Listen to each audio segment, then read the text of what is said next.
5, it's Freddie Adu.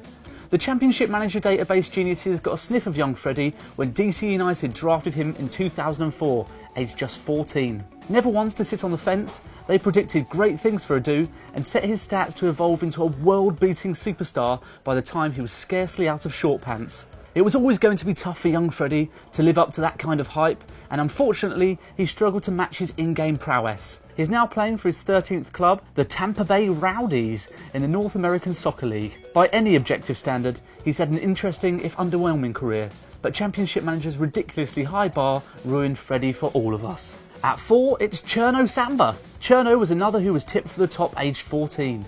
In the game, the Millwall Academy player was unbelievably prolific, banging them in at every level. And it seemed that he was on his way to superstardom in real life too. After a trial at Liverpool, Gerard Houllier was desperate to sign him and offered an incredible $2 million for the Gambian-born striker. Millwall chose to hold on to their star, however, and the breakdown in the move left Samba disillusioned with the game. Despite representing England at every level from under 16 to under 20, Samba's career petered out. He played in Spain, Finland, Greece and Norway, but only made 52 senior appearances over a 10-year period.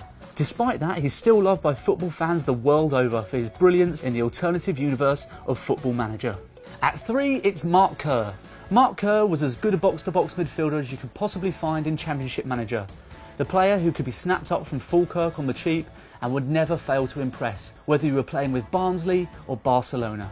Although his career hasn't quite hit those heights, Kerr has proved himself as a useful journeyman throughout his career, with spells at Falkirk, Dundee United, Aberdeen, Dunfermline Athletic, Dundee, Partick Thistle and Asteras Tripolis in Greece.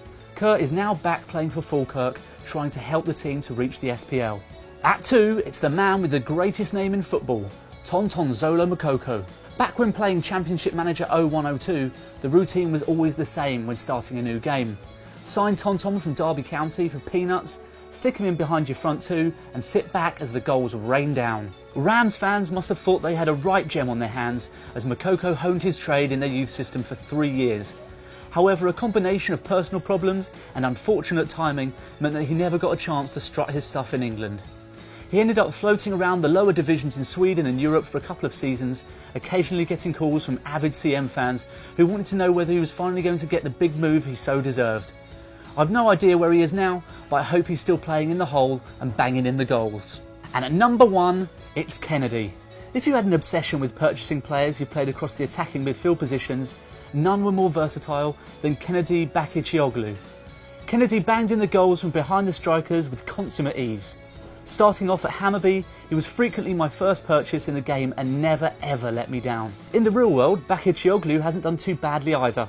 He has represented Sweden on 14 occasions and played for Ajax and Racing Santander among others.